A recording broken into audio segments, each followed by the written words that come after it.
चले प्यारे विद्यार्थियों, सर्किल पॉइंट यूट्यूब चैनल पर आप सबों का स्वागत है।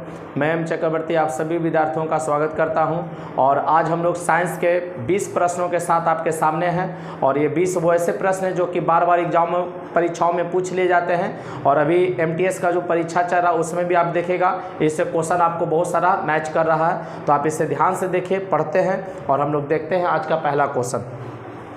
पहला कहता है एवोगैड्रो संख्या का मान कितना होगा, तो 6.023 और 10 के पावर 23। एवोगैड्रो संख्या का जो मान होता है वो कितना 6.23 गुना 10 के पावर 23 होता है।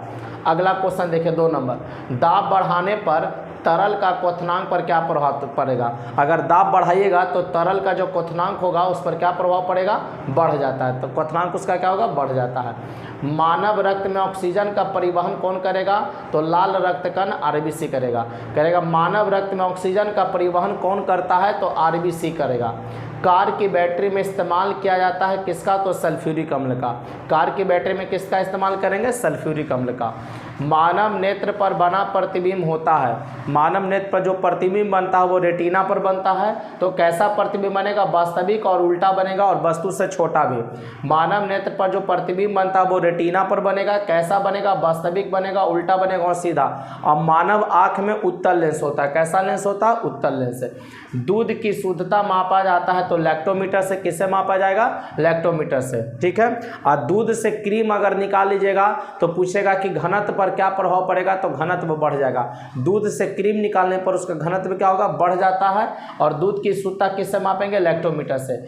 मधुमेह रोग होता है इंसुलिन की कमी से या इंसुलिन के अभाव में। मधुमेह रोग किसके अभाव में होगा, इंसुलिन के अभाव में, इसीलिए देखते होंगे मधुमेह के रोगियों को इंसुलिन का सुइया दिया जाता है। विरंजक चूर्ण का सूत्र क्या होगा, तो CaOCl का OCl और उसका Cl होगा, ठीक है ना। Ca और COCl और Cl इसका होता है विरंजक चूर्ण का। कच्चे फलों को कृत्रिम ढंग से पकाने में किसका प्रयोग करेंगे, कच्चे फल को कृत्रिम ढंग से पकाने में एसिटिलीन का प्रयोग करते हैं, किसका, एसिटिलीन का।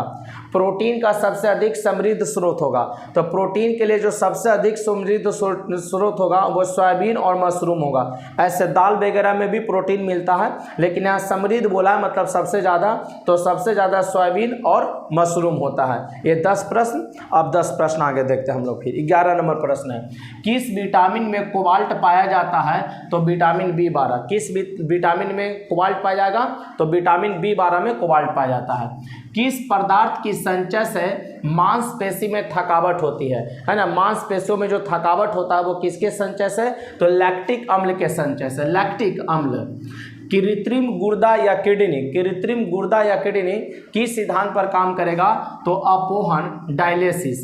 कृत्रिम गुर्दा या किडनी किस सिद्धांत पर काम करता है, तो अपोहन, उसी को इंग्लिश में आप डायलिसिस कहते हैं।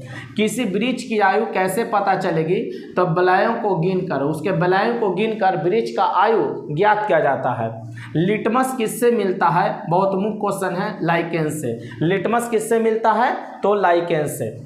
मलेरिया के उपचार की दवा किस स्रोत से प्राप्त किया जाता है, मलेरिया के उपचार की दवा किस स्रोत से प्राप्त किया जाता है, सिनकोना वृक्ष, किससे, सिनकोना वृक्ष से प्राप्त होता है।